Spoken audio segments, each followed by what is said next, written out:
Il était une fois, dans la ville côtière de Lomava, une jeune femme d'une beauté éclatante. Elle s'appelait Alina Dossou, fille unique d'un magnate du pétrole dont la fortune dépassait l'imagination. Malgré sa richesse, Alina était connue pour sa simplicité et son humilité. Contrairement aux jeunes filles issues de familles aussi puissantes, elle refusait d'exhiber son statut social.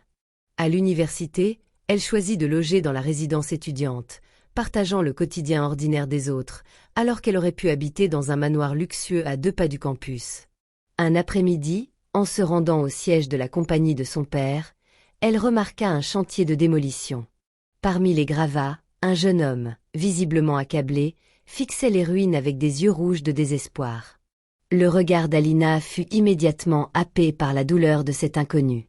Elle sut instinctivement que quelque chose d'irréparable s'était produit dans sa vie. Même après être arrivée au bureau de son père, l'image de ce jeune homme ne quittait plus son esprit. Poussée par une force mystérieuse, elle retourna sur le site. Là, son cœur s'arrêta. Le même jeune homme se tenait au bord d'un vieux pont, prêt à plonger dans les eaux sombres en contrebas. Sans réfléchir, Alina courut vers lui.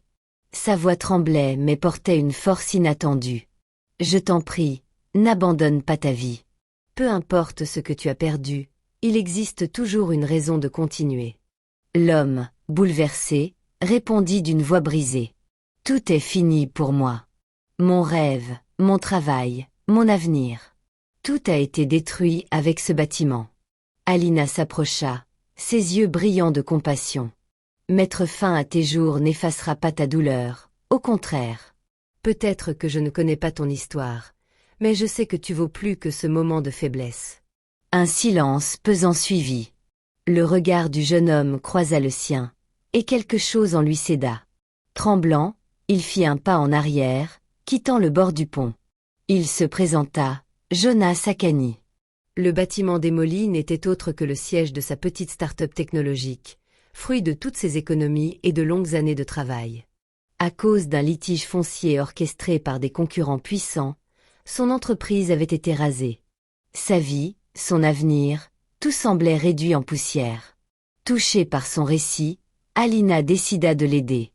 Elle le présenta à son père, Monsieur Dossou, qui accepta de lui donner une chance.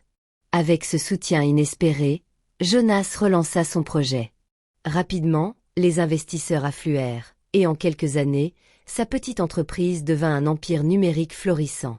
Jonas passa des ruines d'un chantier au gratte-ciel de verre des grandes conférences internationales. À chaque étape, Alina resta à ses côtés. Leur proximité donna naissance à un amour sincère. Un soir, alors qu'ils sortaient d'une salle de cinéma, une femme élégante les aborda. Grande, distinguée, vêtue de tenues hors de prix, elle se présenta d'une voix assurée. « Bonsoir, Jonas. Je m'appelle Mélissa Quadio.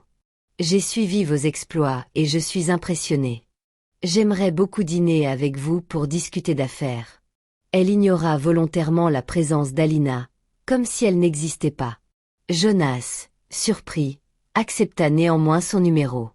Le cœur d'Alina se serra. Une alarme intérieure s'était déclenchée. Dans les semaines qui suivirent, Mélissa devint une ombre persistante. Cadeaux somptueux, invitations exclusives, visites fréquentes au bureau. Alina voyait clairement son manège et en fit part à Jonas. Mais lui, aveuglé, la rassura. « Elle n'est qu'une relation d'affaires. Tu es la seule que j'aime. » Alina décida de lui faire confiance. Peu après, Jonas la demanda en mariage. Elle accepta avec émotion, mais leur bonheur fut brutalement interrompu. Un appel anonyme annonça l'enlèvement des parents d'Alina. Une rançon de 500 millions de francs CFA fut exigée. Affolée, Alina obéit, mais même après paiement, ses parents ne furent pas libérés. Quelques jours plus tard, leurs corps sans vie furent découverts dans une usine abandonnée de Kétou Sud. Le monde d'Alina s'effondra. Comme des vautours, ses oncles surgirent, exhibant de faux papiers affirmant qu'aucun testament n'existait. Ils pillèrent les biens familiaux et expulsèrent Alina du manoir paternel, lui laissant à peine ses vêtements. Brisée, elle se réfugia chez Jonas. Mais peu à peu, il changea. L'homme tendre devint froid, distant, colérique. Chaque discussion tournait en dispute.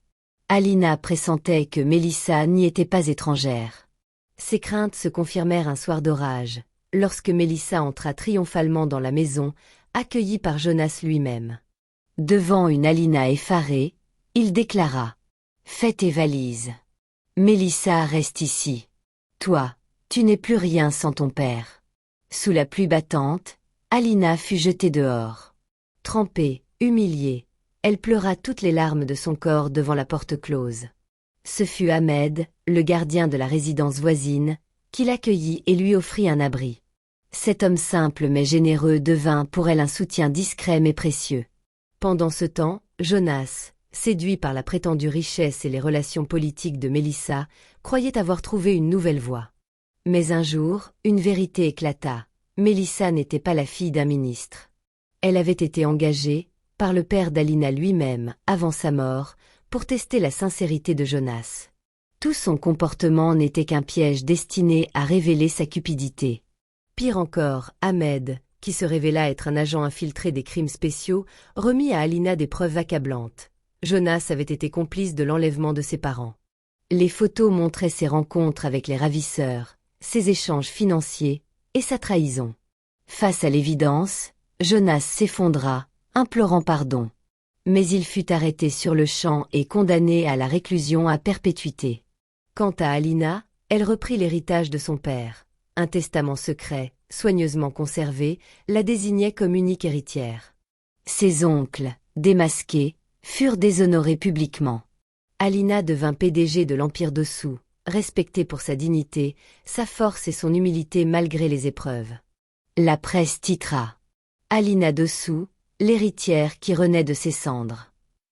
Elle sut dès lors que la vraie richesse ne résidait ni dans l'argent ni dans le pouvoir, mais dans l'intégrité et la loyauté. Si tu as aimé cette histoire et que tu veux découvrir encore plus de récits captivants comme celui-ci, n'oublie pas de t'abonner à la chaîne et d'activer la cloche pour ne rien manquer. Laisse aussi un petit like et partage la vidéo pour soutenir la chaîne.